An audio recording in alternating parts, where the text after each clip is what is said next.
boa noite para todos. Meu nome é Luciana Palombini, estou aqui hoje para falar de um assunto muito importante, muito grata pelo convite da ABS. E hoje essa live vai ser de um assunto muito importante, que é essa questão das doenças pulmonares no sono, né? Então seria tanto o que acontece no sono, como a associação com os distúrbios respiratórios do sono. E é uma situação, na verdade, eu acho bem importante porque é frequente, é pouco falada, né? E sim, ela pode ser um desafio clínico importante, né? Então vamos aguardar as duas convidadas, né? Essa live vai contar com a presença, então, da doutora Luciane, né, pneumologista especialista em medicina do sono, também com doutorado lá na Universidade Federal de São Paulo e colega de longa data. E a doutora Raquel, né, que é também doutora em ciências médicas pela USP, que tem um certificado em fisioterapia do sono, né, e é membro do conselho de fisioterapia da ABS, né. Então, é um grande prazer. Vamos lá, meninas. Assim, eu acho que nós vamos, então, fazer um apanhado inicial geral, né? Nós vamos acabar falando das doenças pulmonares mais frequentes, e aí a gente vai detalhar todos os aspectos clínicos e também, principalmente, os desafios no tratamento, né? Então, a gente decidiu, podemos começar primeiro com a asma brônquica, o paciente com asma, né, que muitas vezes até vem no nosso consultório e não está sendo acompanhado por um pneumologista. Então, eu acho uma coisa importante para quem faz sono, tem muito paciente que tem a doença pulmonar, foi no pneu há muito tempo e faz muito tempo que não retornou. Então, aí a importância da gente identificar se tem que ser feito alguma coisa, se tem que ser encaminhado, né? Isso acho que é uma das coisas mais importantes. Então, doutora, vamos começar com a doutora Luciane, né, para dar essa introdução inicial sobre a asma e os aspectos da asma, né? O que a gente pode começar inicialmente pelos aspectos da asma no sono, né? Como que o sono interfere na asma, independente da associação com doença respiratória do sono, para a gente entender um pouquinho, e depois a gente falar da parte da associação com o distúrbio respiratório do sono. De certa maneira, Lu, obrigada pela introdução, Luciana. É importante estar aqui falando sobre esses assuntos que são do nosso dia a dia, são das pessoas que normalmente atendem né, de uma forma bem, como a gente faz, né, ambulatorial, e está sempre olhando e vendo o paciente. Bem, na realidade, a asma é uma doença sui generis, é uma doença que a gente gosta muito de atender, o pneumologista de forma geral, é o nosso carro-chefe. E chegam, obviamente, os pacientes tanto no consultório por conta, né, do processo de asma, né, para controle, mas muitas vezes eles chegam ao contrário, eles chegam porque a gente pergunta da presença de asma, uma vez que eles chegam para a gente também com a apneia do sono, né?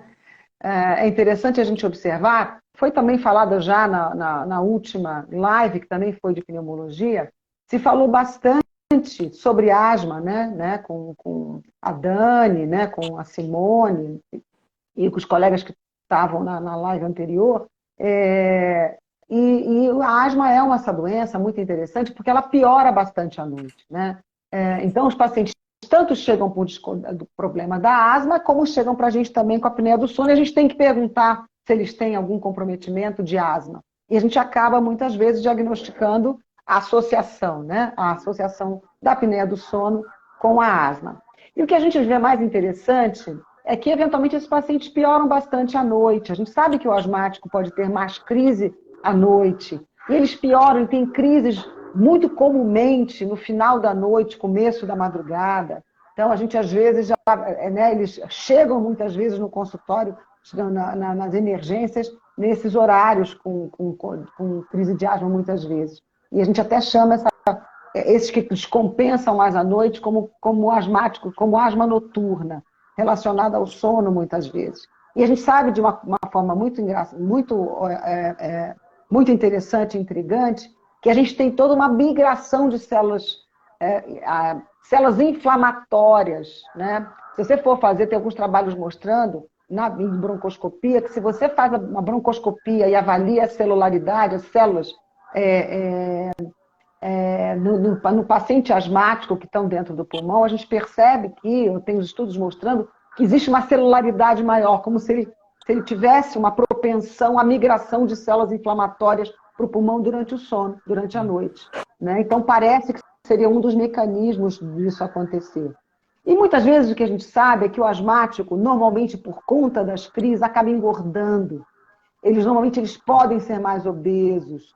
E o asmático obeso, ele habitualmente tem mais chance de fazer também a apneia do sono. Então, existe uma inter-relação muito evidente, né, como já foi falado, também da asma, né, os pacientes com asma e apneia do sono, com refluxo gastroesofágico. Né? Então, esses pacientes, normalmente, eles têm uma tríade, a gente até já conversou muito, Luciana, sobre a tétrade, né, que é o paciente asmático, que tem apneia, que tem refluxo e muitas vezes tem um quadro nasal muito evidente, que a gente precisa tratar. O asmático, se a gente não trata nariz, a gente não consegue fazer controle. Então, é muito importante que, eventualmente, a gente pense nesses pacientes um pouquinho mais com asma, que eles podem ter apneia do sono associados. Eles são mais obesos, eles têm distúrbios ventilatórios nasais muito importantes, alérgicos de forma geral, né? E eles têm, muitas vezes, uma propensão ao aumento de peso, como eu falei anteriormente. Né? E isso, com o aumento de peso, tudo piora. Refluxo, asma, nariz, a coisa fica completamente, né, muitas vezes com um controle mais comprometido. E a apneia é mais um descontrolador. Por isso que a gente tem que estar sempre de olho nesse paciente. E pensar na apneia do sono. Sim. Agora, uma coisa, então, como eu falei, acho que é importante, assim, clinicamente, né, o paciente com apneia acorda, às vezes, com falta de ar, né? Então, esse paciente que está com a asma descompensada, né, do ponto de vista clínico, né, como alerta de que ele tem que ser encaminhado para o pneumologista, seria também, né, uma queixa respiratória, de dificuldade respiratória durante o sono, que pode se confundir um pouco, né, no conhecimento. Não, com certeza, né? Habitualmente a gente tem que ter um pouquinho de discernimento em relação a abordar essas situações, né, todas, com certeza. E, obviamente, o pneumologista, é muito importante que o pneumologista tenha essa visão da apneia do sono, né? É importante que todos nós hoje no grupo tenhamos, né, na pneumologia, tenhamos essa ideia de que as doenças respiratórias, elas podem estar associadas, né? E a gente sabe que muitas delas vão piorar se tiverem a condição da apneia do sono associada, né? Que a gente chama de overlap, né? Não, e isso é muito comum na nossa prática clínica. Eu tenho até um paciente que eu atendi, outra coisa que eu acho que pode associar é o seguinte, pacientes com queixa de cansaço e pouca energia durante o dia. Eu tenho um paciente jovem que tem uma asma não bem controlada, tem uma função pulmonar alterada, né? E isso contribuindo para aquela coisa. Aí junta para o cansaço, faz menos exercício, acaba engordando mais, então acaba também indo para queixas diurnas, né? Pois bem, Raquel, em relação a isso, eu até faço uma pergunta para a Raquel, que é interessante que ela possa falar um pouquinho, porque habitualmente meus pacientes todos de asma, eu os controlo e mando para atividade física, eles precisam fazer atividade física. Aliás, tem que ter perda de peso e atividade física, fazem parte do controle da asma, né? Para esses pacientes que a gente consegue ter um controle mais adequado. Óbvio que tem os muito graves, né? Que a gente sabe que é muito difícil de controlar. Mas, eventualmente, os que a gente consegue, principalmente as crianças, a gente melhora essa condição clínica e eles voltam a fazer atividade física. Né? Você tem essa experiência? Como é que é isso para você em relação à atividade física? Você podia dar uma pinceladinha para a gente sobre isso? Ótimo. Sim. Boa noite, pessoal. Eu não trabalho diretamente com reabilitação pulmonar, mas sim, é essencial nesses pacientes, principalmente aí, com doenças respiratórias, asma e outras doenças também. Então, é um círculo vicioso, né? Como a doutora Luciana comentou. Então, esses pacientes, é comum, né, eles serem bem sedentários, isso também atrapalha a qualidade do sono. Aí entra o fator sobrepeso, o sedentarismo, né, a baixo nível de atividade física, e com certeza a prática, né, de exercícios, e aí sim supervisionados. Então é importante isso, né, que seja um programa de reabilitação pulmonar, que seja acompanhado por um fisioterapeuta Nesse sentido, é importante, né, para que acompanhe o quadro clínico durante o exercício, e isso favorece tanto a qualidade do sono, como também a melhora clínica, né, e aí uma coisa vira o círculo do lado ruim para o lado bom, né, então é essencial. Ótimo. Eu acho que agora a gente já pode ir para a próxima condição clínica, que assim, no laboratório de sono acaba sendo mais frequente, e a gente tem, acho que um pouco mais, é mais desafio, tanto no diagnóstico como no tratamento, que é a questão realmente da hipoventilação. Né? Então, doutora Luciana, acho que pode iniciar só para a gente relembrar, né, o critério diagnóstico na rotina do laboratório de sono, para a gente identificar esses pacientes. É interessante que é um paciente que tem normalmente um perfil de obesidade bem acentuada. Eventualmente eles têm uma obesidade acentuada, tem um IMC normalmente acima de 35, e normalmente o que a gente vê na polissonografia é que eles retêm CO2. A característica principal desses pacientes obesos que desenvolvem hipoventilação é exatamente o fato de terem o aumento do CO2 durante o sono. É importante que a gente fale isso, porque o pneumologista que acaba pegando, né? O pneumologista acaba muitas vezes pegando esses pacientes mais obesos. Muitas vezes a gente tem que ventilá-los, o principal tratamento deles é a ventilação. E o que a gente vê de mais interessante é que, assim, esses pacientes hipoventiladores, que são os grandes obesos, ou eventualmente não é uma condição sine qua non do obeso. O que a gente vê é que muitas vezes não é todo obeso, pelo contrário, que tem hipoventilação durante o sono, né, que retém CO2 durante o sono. Habitualmente, isso é uma característica muito individual de alguns obesos, é um percentual em torno de 15%, se não me engano. Se eu eventualmente estiver errada, vocês me corrijam. Mas dos pacientes que eventualmente têm obesidade, um perfil deles vai ter o processo de hipoventilação. Agora, desses indivíduos que têm hipoventilação, 90% deles têm apneia do sono grave associada. Então, é muito comum que a gente veja nesses obesos hipoventiladores, que a gente veja a apneia do sono, é extremamente comum. E eles são mais graves, né, normalmente, do que os pacientes que a gente habitualmente lida. Então, são pacientes gravíssimos, pacientes com saturações gravíssimas, pacientes que têm uma agitação durante o sono horrorosa, que têm uma sonolência excessiva durante o dia, não conseguem se manter acordados se não estão em atividade.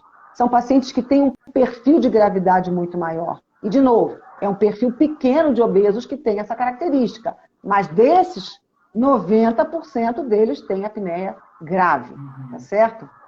Então, de certo modo, o que a gente vê é que esses pacientes a gente tem que cuidar muito bem.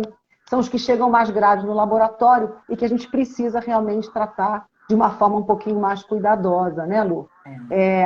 Aliás, esses pacientes, a gente vai falar sobre ventilação, eles precisam ser rapidamente ventilados, porque a gente melhora a condição ventilatória. Melhorando a condição ventilatória, eles acordam, né, ficam muito mais ativos, muito mais falantes, e habitualmente se tornam muito mais ativos e acabam emagrecendo por conta de uma atividade maior, né?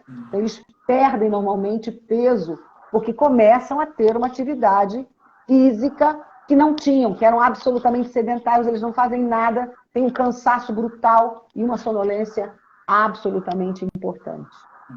Isso agora, né, com a doutora Raquel, a gente vai ver direito, a gente pode discutir bastante, porque com esses pacientes, o mais difícil é exatamente, nosso paciente está lá com CPAP, ele está com uma melhora clínica, ele refere melhora das queixas, a gente sabe que, né, tem aqueles trabalhos comparando tal CPAP com BIPAP, mostrando desfechos similares, na verdade, mas na prática clínica, isso, então, assim, é um certo desafio exatamente até que ponto a gente ficamos satisfeitas que a resposta ao CPAP realmente está clinicamente ok, ou se ele ficaria melhor com o BIPAP. Acho que essa é uma das maiores dificuldades. Mas antes de falar do tratamento, só lembrar uma coisa que é assim também, que é o seguinte: na polissonografia é muito frequente que não venha o pedido da medida do CO2. Né? Então, tem realmente... um ruído, desculpe, Lu, tem um ruído de fundo. Tem, tá ouvindo, Raquel? Não. E é contigo. Não. Eu tô achando um ruído de fundo engraçado. Mas aqui eu estou de fone exatamente para evitar o ruído externo, né? Não, eu estava dizendo que até do ponto de vista de diagnóstico, muitas vezes os pacientes vêm lá no laboratório, né? A gente dá laudo, tudo, e é raro, não é frequente de colocar a medida do CO2 no pedido médico. Né? E a gente acaba não fazendo muitas vezes essa medida, né? Mas aí a gente, né, pode ter os indicadores indiretos para isso que você falou, o padrão da dessaturação, né? Então, ter a parte da saturação da oximoglobina bem, né, excluída os artefatos tal, para ser um sinal bem fidedigno, que a gente acaba indicando quando não tem o CO2, né? Eles estão ouvindo esse ruído, né? Estão reclamando aqui, estão dizendo que tem um ruído, Mas sim. eu estou ouvindo um ruído também, só que não está vindo de mim, eu acho. Ó, Pois bem, não sei ouvindo. dizer. É um cachorro na rua de alguém, que estranho. Tá vindo do celular, não tá vindo de mim, não. Eu não tô ouvindo, só se for o cachorro aqui, porque daí eu tô de fone e não tô ouvindo. Eu tô. Tem Eu ouço, ruído. eu ouço um ruído. Bom, então acho que assim, vamos entrar nessa coisa que eu acho que na prática clínica é o importante. Está lá o nosso paciente, como eu falei, começou o CPAP, se sente bem e tal, tá tudo, né? Então, quando a gente tem que fazer alguma coisa e pensar se tem que ser mudado para o BIPAP. Eu acho que um pouco antes disso, né? Pensando no início da coisa, né? Eu acho que quando a gente vai pensar em tratamento desses pacientes, eu chamo a atenção para uns 3 pontos, né? A primeira coisa é que muitas vezes a apneia associada a essas doenças, a gente vai talvez precisar de outros tipos de equipamentos, né? Então, não tem uma receita de bolo para isso. Então, não é assim, é hipoventilação, vai ser tal, com um parâmetro tal, é DPOC, né? Então, não existe isso. Isso é um ponto importante, né? A gente precisa entender melhor sobre a doença, os fenótipos, o quadro clínico, enfim, para poder direcionar melhor isso, né? Outra coisa é que, se não tiver adesão, não adianta a gente entender tudo sobre equipamento, né? Então, muitas vezes a gente foca demais no equipamento, se é benigno, se é CPAP, fica batendo nessa tecla, e às vezes a gente esquece um pouquinho das outras coisas que são extremamente importantes na adesão ao tratamento, né? E quando são pacientes com doenças associadas, eles vêm com outras coisas associadas, outras queixas, né? Medicamentos, outras queixas de sono por conta da própria doença respiratória ou da hiperinflação, enfim. Então, a gente precisa tirar um pouquinho ali do equipamento também e olhar, dar a importância que se deve às outras coisas. E é também. fundamental a gente dizer que assim, é sempre individual, né? Cada um é de um jeito, a gente não vai conseguir colocar, né, como se fosse receita de bolo. Cada ventilação é diferente, cada um vai aceitar uma máscara diferente, cada um você vai ter que identificar a forma ventilatória dele diferente. Isso é muito individual. Vai ter sempre o melhor para aquele paciente. Né? E a gente nem sempre acerta de primeira também, né? Então a gente precisa mudar a estratégia. Antes de falar muitas vezes do aparelho em si, realmente é importante ver, por exemplo, os exames que a gente dá laudos lá no Instituto, que passam para o BIPAP, em geral, tinham um vazamento não controlado. É o mais frequente que a gente vê, tanto que a gente sempre no laudo, então assim, a questão do ajuste de máscara, né, já é importante o paciente com apneia pura, mas para esses pacientes exatamente para ter certeza que realmente o CPAP não está sendo eficaz, né, Raquel? É isso aí. Então, a primeira coisa, antes de a gente pensar, no geral, né, se inicia pela pressão positiva contínua, porque é mais barato e não há tanta superioridade assim pelos estudos aí, né? Então, no geral, se inicia com a pressão fixa ali, com a pressão com o CPAP, né? Mais simples. E mais barato, até porque a realidade aqui também é meio complicado você, né? Não é todo mundo que consegue já sair né? A gente o ideal é o para ele, né? Não há necessidade de a academia pode dizer o que for, que ensina o que for, mas a gente sabe da nossa realidade. Eu acho que isso que é o mais importante. A gente tem que tratar eles de qualquer forma. Então a gente tem que ir com a nossa realidade. Não tem condição de ser o top de linha, vai ser o que fornece a ventilação. Principalmente para o ventilador. A necessidade dele é vital, né? Ele precisa ser ventilado de qualquer forma. Isso que é muito importante explicar a ideia. Fazer o melhor que a gente pode, né? A gente saber as indicações, mas fazer o melhor que a gente pode com a realidade ali que a gente tem, né? Então, isso é essencial. E aí, pensando em adesão, lógico, né? Quando o CEPAP, que foi a sua pergunta, né? Quando que a gente vai mudar de estratégia? Bom, quando a gente identifica se tem ali uma hipoventilação ainda, né? Mesmo com o uso da pressão positiva, ou em casos, né, em que não houve adesão, né, houve falha terapêutica, mas aí entra essa questão da adesão, como você mesmo comentou aí, de vazamento e tal, né. Então, essa falha terapêutica precisa ser muito bem avaliada aí, né, será que foi uma falha, não me adaptei, ou será, né, como será que foi, né, esse processo de adaptação, né, então, coisas que são importantes ser levadas em consideração. Bom, a escolha da interface é algo essencial, né? Todo mundo sabe aí, que é a parte ali, vamos dizer, mais importante, né? Porque é o que fica em contato direto ali. Então, precisa ser confortável, precisa testar vários modelos. Antes disso, até como vocês comentaram, a questão, né, da permeabilidade nasal, será que esse nariz funciona? Como que a gente vai... primeira coisa, né? Antes de iniciar o processo todo. E aí, lógico, a escolha da interface, a gente inicia sempre que possível com máscara nasal, nesses pacientes, né, com apneia obstrutiva do sono. E aí, outra coisa é avaliar o paciente em si, né, e não só ali essas questões de equipamento e máscara, né, então como que são os hábitos de sono, às vezes a adesão não deu certo, porque esse paciente às vezes não está com a terapia medicamentosa otimizada, por exemplo, no caso desse respiratório, e aí ele acorda muitas vezes, então a gente precisa encaminhar às vezes de volta, né, ou nem Reavaliar, né? passou, Muitas vezes, né? reavaliar, Muitas vezes a gente tem que reavaliar. otimizar isso, tratamento medicamentoso, como são os hábitos, né, de sono, que horas que ele dorme, será que é no quarto, será que não é, como que é a rotina de sono antes, essas comorbidades também nesses pacientes, é comum, né, vir associado com ansiedade, com depressão, e aí isso também atrapalha, né, a adesão ao tratamento, e o CEPAP ele não trata isso, né, o CEPAP também não trata uma insônia às vezes, né, então se esse paciente vem com uma insônia associada, também dificulta. Então a gente que vai acompanhar a terapia com pressão positiva, precisa estar atento a todas essas coisas, né, eu sempre falo, a gente acompanha o paciente, não acompanha o equipamento, né, é a pessoa que a gente acompanha, então muitas vezes é isso que causa uma má adaptação, uma má O que eu adesão. acho interessante que você está falando, Raquel, é que é sempre a história da gente revalidar os conceitos, revalidar a necessidade da higiene do sono. Isso é o tempo todo na vida da gente. E vocês que acompanham, e acompanham de uma forma muito próxima, principalmente no primeiro mês de ventilação, que eu acho que é o mais importante, é fundamental que você revalide isso o tempo todo, né? Horários, né, o que come, de que horas come, que horas se deita, que horas coloca o CPAP. Isso eu acho que é fundamental, é um trabalho muito importante da fisioterapia do sono. Como vocês têm muita noção, vocês têm a revalidação, que acaba que nós médicos ficamos mais, né, na retaguarda dos problemas, né?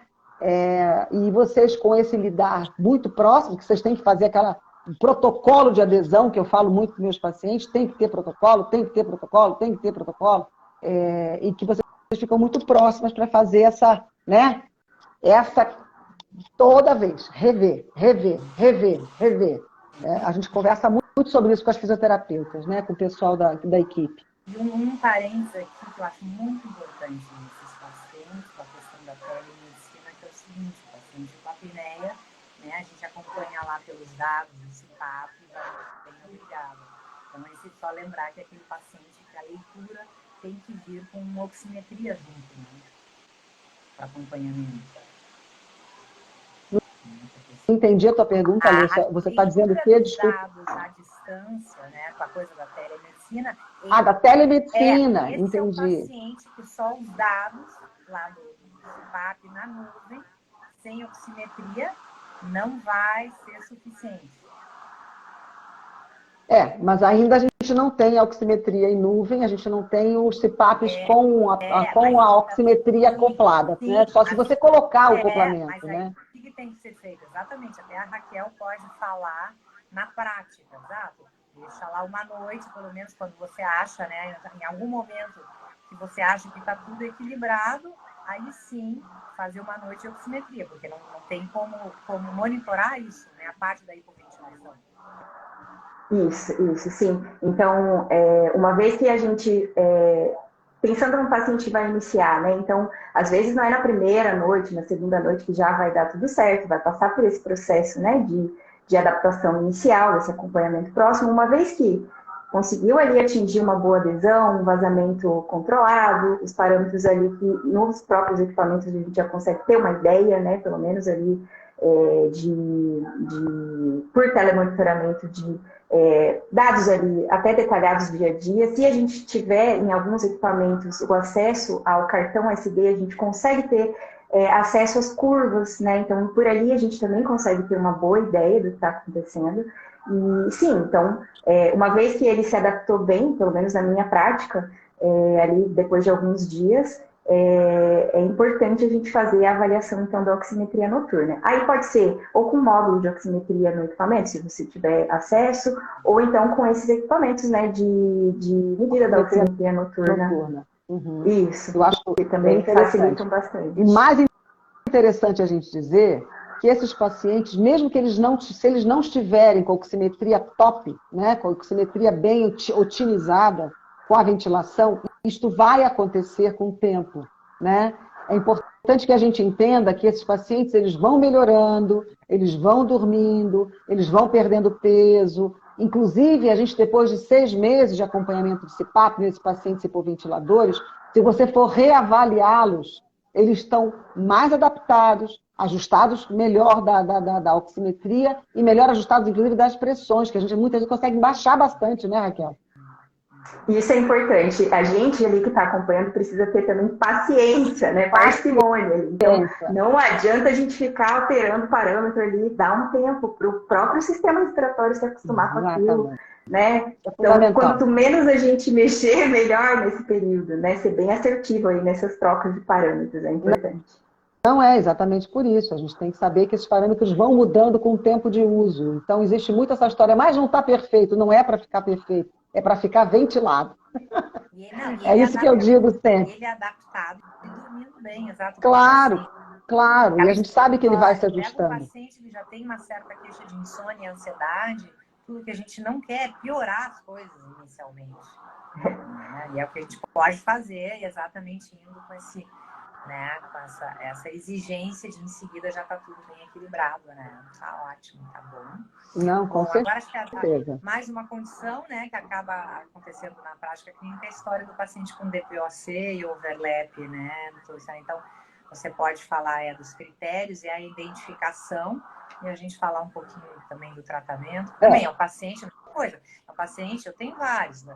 A última vez que foi no pneumo, faz anos, o cara não voltou mais, usa uma bombinha de vez em quando, e aí você tem que ver isso. Precisa ser encaminhado para o pneumologista, o que precisa ser, quais são os sinais de alerta que tem que ser melhorado, né? Não, isso é importante. Esses pacientes grandes, né, os DPOCs, os mais graves, e mesmo os indivíduos que eventualmente já fumaram, pararam de fumar e estão há muitos anos sem fumar, a gente sabe que o pulmão tem um envelhecimento associado, né? A gente envelhece, o corpo envelhece, o pulmão envelhece. Então, ele tendo a carga tabágica anterior, ele pode muitas vezes desenvolver, associando com o processo de envelhecimento respiratório, pulmonar, ele vai piorar a condição ventilatória dele. O que a gente vê nesses pacientes, muitas vezes, é que a gente identifica a associação com a apneia do sono. De novo, é uma condição que tem que ser pensada dentro do consultório do pneumologista. A gente otimiza o tratamento com as bombinhas, que são cada vez melhores para esses pacientes mais graves ou para pacientes com DPOC, mas a gente não pode esquecer de ver se esse indivíduo mais grave, eventualmente, também tem apneia do sono. Então, faz parte da investigação desses pacientes DPOC a gente olhar se ele tem apneia do sono. Por quê? A condição clínica deles fica mais grave. Eles vão desaturar muito mais, eles vão fragmentar muito mais, eles vão ter toda a condição ventilatória secretiva noturna, uma condição de fragmentação do sono pela própria dificuldade ventilatória noturna, da doença grave. Então, é muito importante que a gente cheque a noite desses pacientes. Os pacientes DPOC também têm que ser checados durante o sono. né? Porque muitas vezes a condição de fragmentação, de privação, faz com que esses pacientes tenham dias muito ruins. A qualidade do dia dos pacientes pulmonares, elas podem ser muito ruins se eles tiverem um sono ruim. Então, é muito importante que a gente veja o sono desses indivíduos. O que a gente normalmente vê é que eles habitualmente têm um processo ventilatório, um processo de oximetria muito mais baixa, tá? Do que se esperava se eles têm apneia do sono associado. Então, a gente chama esse paciente de overlap. É quando você consegue, a gente encontra a doença obstrutiva crônica, a característica da doença obstrutiva associada à apneia do sono. Então, eles vão ter uma condição clínica muito mais grave e, eventualmente, o que a gente tem que fazer é realmente ventilá-los. E, às vezes, a gente ventila e acaba também pela condição de hipoxemia, né, de baixa de oxigênio noturno, por causa da doença de base, a gente tem que associar a oxigenação na máscara, que a gente muitas vezes faz por o rabicho, né, pela colocação na traqueia, ou às vezes, muitas vezes, a gente coloca na saída, né, na entrada do CPAP, né, que também a gente faz exatamente para ter um volume de ar mais adequado e mais homogêneo na máscara desses pacientes que precisam de oxigênio associado. Eventualmente, também os hipoventiladores vão precisar de oxigênio, né? Eventualmente, a gente tem que colocar também oxigênio quando a gente não consegue uma ventilação ideal. Muitas vezes, a gente acaba colocando oxigenoterapia nesses pacientes hipoventiladores, desde que estejam ventilados. Jamais sem ventilação associada. Vamos relembrar, Luciana, a gente pode relembrar, não vamos entrar em detalhes de titulação, mas só para reforçar a questão do BIPAP, né, de otimizar a janela, né, do mínimo e o máximo realmente de janela, né, entre a INS e a ES, antes de pensar em oxigênio. Em relação a que paciente, Lu? Não, tratando o paciente com BIPAP, tanto o hipoventilador como o DPOC, né, a janela entre a INS e a ES antes... Sim, normalmente as janelas são maiores, né? As janelas, né, entre a pressão máxima e pressão mínima, habitualmente a gente coloca no hipoventilador acima de 8, né? Entre a pressão máxima e a mínima. Isso são características da ventilação, eu não sei se a gente pode falar muito aqui, porque é para o público em geral, então não sei se, né, eles vão entender isso, mas de qualquer maneira, o perfil ventilatório é um pouquinho diferente, é isso que a gente tem que entender. Para a gente ventilar os pacientes DPOC, os pacientes com hipoventilação, a gente tem algumas técnicas que as fisioterapeutas especializadas em sono, fisioterapeutas especializadas em pulmão e sono, sabem muito bem, né? E dão aula disso aí, né? Acho que uma coisa que resume e que deixa isso mais simples, só para a ideia ficar clara, é que você pode ajudar, mas você pode atrapalhar dependendo do que você fizer. Então, tem muito recurso, tem muitas formas, muitos tipos diferentes de equipamentos, dos mais simples até os mais caros, mas você saber pilotar ali, é importante que você esteja junto, né? E aí, assim, interdisciplinaridade na área de sono é essencial. Quando tem uma doença associada, então, é mais ainda, né? E trocar ideia, ver como é que está a gasometria, e dependendo, precisa, né, solicitar, precisa ver, precisa acompanhar, enfim, e cuidar para não atrapalhar, porque não é simplesmente você ir lá fazer o processo de adaptação ali, né? Você precisa estar atento, porque você pode também atrapalhar, hiperinsuflar, o paciente que é hiperinsuflado, dependendo do jeito que você, né, coloca os parâmetros, isso pode intensificar, enfim. Então, só para deixar claro isso, né? Precisa ter alguém treinado, né, para que não atrapalhe o tratamento, ao invés de ajudar. Então, são pacientes com características muito específicas, né? Sim. E essa parte do físio, não, assim, é importante, exato, né? Essa coisa da gente ter um trabalho em conjunto, né? Então, por exemplo, isso de observar o formato da curva, tal, isso, assim, tem muita informação, né? Acaba ajudando muito, melhora muito. Essa é a tendência da telemedicina, mas é isso aí, a gente não consegue fazer tudo, né, Luciana? Então, a gente tem que ter uma físio aí, assim, exatamente antenada para avaliar tudo isso, né? Não e agora com a telemonitoramento, que é outra coisa que a gente pode falar bastante, né? Porque isso tem tudo a ver com a ventilação. Sim. Hoje a gente nós ganhamos essa ferramenta que nos ajuda de uma forma muito importante. O telemonitoramento hoje na ventilação é o grande diferencial para a gente poder acompanhar esses pacientes à distância e conseguir identificar problemas, tratá-los de uma forma mais imediata, né, identificar de uma forma rápida e trazê-los quando precisa para o consultório. Então, o telemonitoramento veio mudar os parâmetros, né? O que você me diz disso? Fala, Raquel. Com certeza, porque às vezes, né, antigamente, quando a gente não tinha isso, a gente pedia para voltar dali uma semana, por exemplo, ou às vezes mais. E aí, nessa brincadeira, já desistiu do tratamento. E se ele está lá 7 dias num negócio que não está dando certo, a adesão atrapalha a adesão. Então, o telemonitoramento ajuda a gente a ser mais rápido, né? E favorece a adesão. Então, às vezes, uma noite não foi boa, a gente já bate o olho, vê, faz alguma alteração, né? Conversa com o paciente por telefone, por mensagem, né? E já altera, e isso vai favorecendo. Você vê que hoje, uma semana, né, é muita coisa. Você pode ajudar muito ali nesse período de uma semana, quando, né, pensando antigamente, quando a gente pedia para voltar em uma semana, né? É uma semana que você perdeu muita informação. Então, é importantíssimo. E outra coisa que eu também não falei, que tem muito a ver com a adesão, quando a gente fala em DPOC, por exemplo, pacientes idosos, né? Tem as suas particularidades também, além da doença, né? Então, a questão da motivação também é essencial. Então, não tem adesão se o paciente não está motivado. E para ele estar motivado, a gente precisa usar estratégias para motivar esse paciente. E isso muda. Se é asma, se é mais jovem, se é obeso, se é um DPOC, se é um idoso, as estratégias de motivação mudam. Então, isso é importante que o fisioterapeuta que acompanha mais de perto também esteja atento a isso, a avaliar para ver o que é que o paciente precisa melhorar, o que ele quer melhorar, o que atrapalha na vida dele, a funcionalidade dele durante a vigília, né, que geralmente né, acordado que a pessoa percebe o que está acontecendo e muitas vezes não é dormindo, e usar estratégias durante esse período, né, principalmente junto com o telemonitoramento, junto com o acompanhamento à distância, para motivá-lo, porque isso faz também toda a diferença na adesão, principalmente esses pacientes idosos, né? E às vezes eles já são meio depressivos, e aí a gente precisa, né, usar estratégias diferentes e personalizadas também para cada tipo de paciente. Para favorecer a adesão, senão nada adianta, né? Que dá muito laudo, né, Luciana? O que acontece? Muitas vezes vem médico responsável que quer mandar de novo o paciente para o laboratório, que não conseguiu dormir, que deu tudo errado. Só que exatamente, eu explico ao médico, ó, se não for encaminhadas as questões, a higiene do sono, o nariz, vai acontecer igual.